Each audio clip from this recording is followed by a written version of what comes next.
নমস্কার, এই মুহূর্তের সংবাদে আপনাদের সবাইকে স্বাগত। আমি রয়েছে আপনাদের সাথে মীনাক্ষী। চোখ রাখছি খবরে।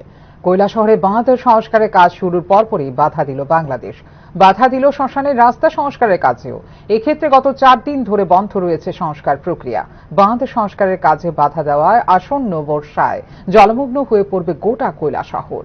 বাংলাদেশের অন্তর্বর্তী সরকারের এই ধরনের কার্যকলাপে তীব্র ক্ষোভ বিরাজ করছে মহকুমার সাধারণ মানুষের মধ্যে। কৈলাসহরের বাঁধ সংস্কারের কাজে সীমান্ত রক্ষীদের বাধা দিল বাংলাদেশ। বাংলাদেশের সীমান্ত রক্ষীদের বাধার ফলে কৈলাসহরের বাঁধের সংস্কারের কাজ বন্ধ হয়ে রয়েছে গত 3-4 দিন ধরে। এই বাঁধার ফলে আসন্ন বর্ষায় বন্যায় জলমগ্ন থাকবে ঊনকোটি জেলার জেলা সদর কৈলাসহর। বাংলাদেশের সীমান্ত রক্ষীদের বাধার ফলে বাঁধের সংস্কারের কাজ বন্ধ হয়ে যাওয়ার খবর ইতিমধ্যেই সামাজিক মাধ্যমে চাউর হতে গোটা ঊনকোটি জেলায় বিরাজ করছে উৎকণ্ঠা। উল্লেখ করা যেতে পারে, কৈলাসহরের মনু নদীর পাড়ের বাঁধ সংস্কারের কাজ শুরু হয়েছে বিগত 1 মাস পূর্বে। কৈলাসহরের পৌর পরিষদের বিদ্যানগর, দুর্গাপুর, সোনামারা, গোবিন্দপুর, শ্মশান ঘাট প্রভৃতি এলাকা সহ সফরকান্দি, লাটিয়াপুরা, রাঙ্গাউটি, মাগুরুলি ইত্যাদি গ্রামীণ এলাকাগুলোর মনু নদীর পাড়ের বাঁধ সংস্কার করা হয়নি দীর্ঘ দিন ধরে। অবশেষে রাজ্য সরকারের বন্যা নিয়ন্ত্রণ দপ্তরের পক্ষ থেকে বাঁধ সংস্কারের কাজ শুরু হয়েছে বিগত 1 মাস থেকে। কাজ শুরুর কেউ কোনো বাধা দেয়নি প্রথম দিকে। অন্যদিকে কৈলাসহর শহরের একমাত্র শ্মশান ঘাটটি অবস্থিত ভারত বাংলাদেশ আন্তর্জাতিক সীমান্তের পাশেই। বাংলাদেশ স্বাধীন হবার পূর্বে এমনকি মুক্তিযুদ্ধেরও পূর্ব থেকে এই শ্মশান ঘাটটি ব্যবহার করে আসছেন কৈলাসহর মহকুমার মানুষ। তাছাড়া মনু নদীর পাড়ের বাঁধের ওপর দিয়ে এই শ্মশান ঘাটটিতে যাওয়া আসা হয়ে আসছে প্রতিনিয়ত। সাম্প্রতিক কালে যখন কৈলাসহরের সব অঞ্চলের মনু নদীর বাঁধ সংস্কারের কাজ শুরু হয়েছে, সেই সাথে শুরু হয় কৈলাসহর শহরের শ্মশান ঘাট এলাকার মনু নদীর বাঁধ সংস্কারের কাজও। কয়েকদিন কাজ করার পর বিগত 4-5 দিন পূর্বে হঠাৎ করে কাজ চলাকালীন সময়ে বাংলাদেশের সীমান্ত রক্ষীরা শ্মশান ঘাট এলাকায় বাঁধ সংস্কারের কাজে বাধা দেয় এবং শ্রমিকদের ধমক দিয়ে সম্পূর্ণ অবৈধভাবে কাজ বন্ধ করে দেয় জোর করে। এই বাধার ফলেই বন্ধ হয়ে রয়েছে সংস্কার কাজ। এই শ্মশান ঘাটের বাঁধ তাড়াতাড়ি সংস্কার করা না হলে আসন্ন বর্ষায় গোটা কৈলাসহর বন্যায় জলমগ্ন হয়ে পড়বে।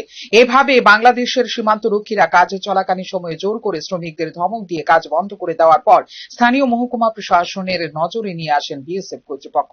পরবর্তী সময়ে কৈলাসহর মহকুমা শাসক প্রদীপ সরকার স্থানীয় বন্যা নিয়ন্ত্রণ দপ্তরের এক্সিকিউটিভ ইঞ্জিনিয়ার রণজয় দীপবর্মাকে লিখিতভাবে জানান বিষয়টি। মহকুমা শাসকের লিখিত আদেশ পাওয়ার পর এক্সিকিউটিভ ইঞ্জিনিয়ার রণজয় দীপবর্মা সাথে সাথেই উনি ওনার দপ্তরের উচ্চ পদস্থ আধিকারিকদের লিখিতভাবে জানিয়ে দেন সম্পূর্ণ বিষয়। পরবর্তী সময়ে কৈলাসহর পৌর পরিষদের চেয়ারম্যান চপলা রানী দেবরা এবং বন্যা নিয়ন্ত্রণ দপ্তরের এক্সিকিউটিভ ইঞ্জিনিয়ার রণজয় দীপবর্মা সহ শ্মশান ঘাট এলাকার বাঁধ পরিদর্শনে যান প্রশাসনের একটি দল। কর্তব্যরত বিএসএফ এর জওয়ানদের সাথে আলোচনা করে বাংলাদেশের সীমান্ত রক্ষীদের বাধার ফলেই বাঁধ সংস্কারের কাজ বন্ধ হয়ে রয়েছে বলে নিশ্চিত হয়েছে প্রতিনিধি দলটি।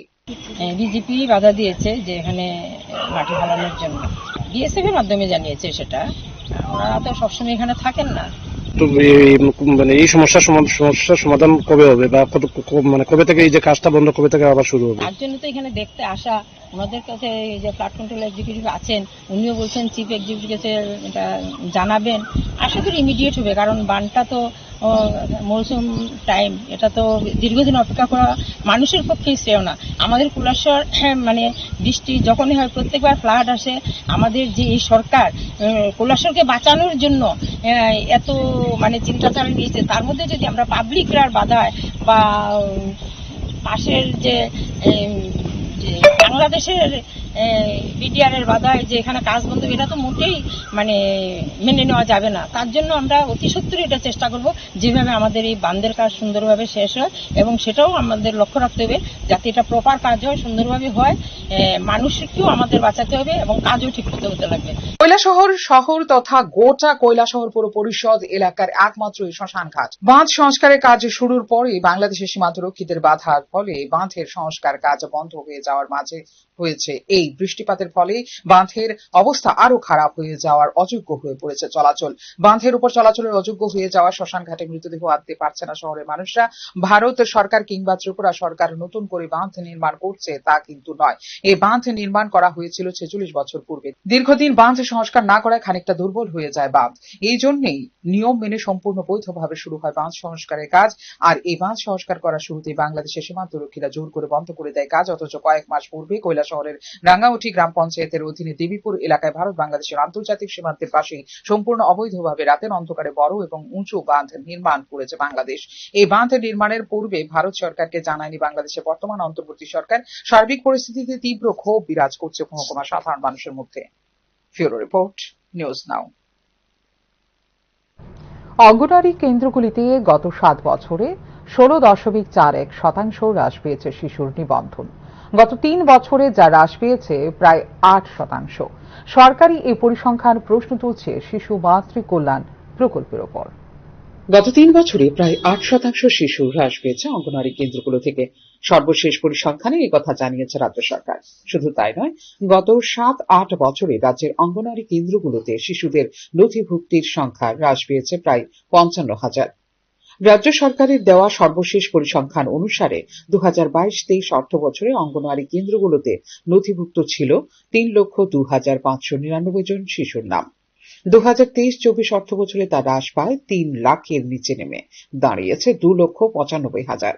2024-25 অর্থ বছরে অঙ্গনওয়াড়ি কেন্দ্রগুলোতে নথিভুক্ত শিশুর সংখ্যা আরো কমে ঠেকেছে 2,79,000-এ। গত 3 বছরে লাগাতার কমেছে অঙ্গনওয়াড়িগুলোতে শিশুর সংখ্যা।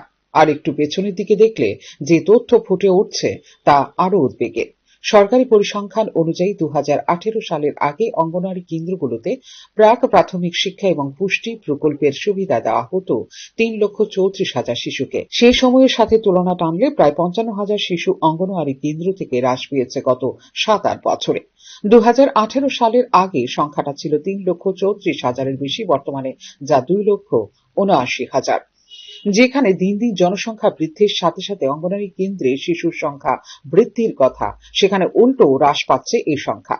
গত 7 বছরে 16.41% কমেছে শিশুর নিবন্ধন, যেখানে গত 3 বছরে তা কমেছে 7.72%।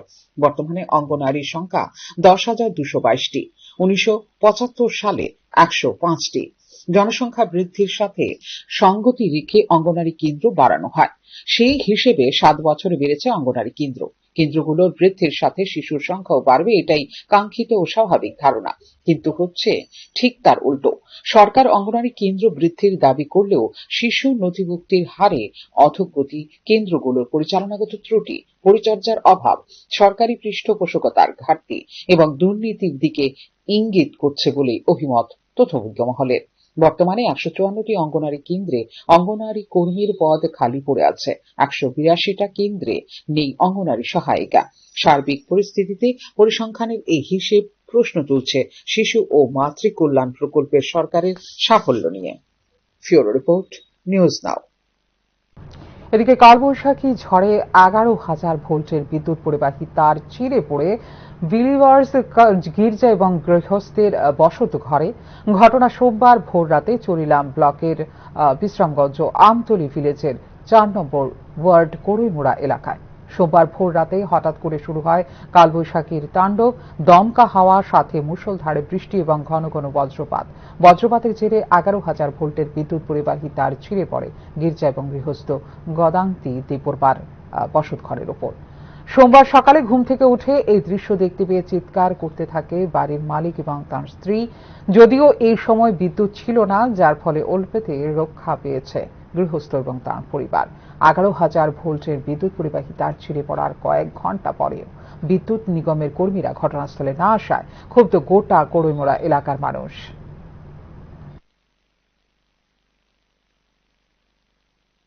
गिर्जा तंग कताई नक तंगो मतेबो नक लामन तो नक पारा लामन तंग मते ओ जे तार केबं तंगा ताबो निनि खाना जन तंग क्या हैता प्रशासन ताम साना प्रशासन आबुनो ता किसा तारतरि फाइ सनामरि फाइ नै गनो फोन खलाया पुलिस अफिस फोन खलाय माने रिसिभ खलाया ता लासो खलाय मामफि का के बरं फाइनाय তারপর তো সকই aku Sokoi aku na.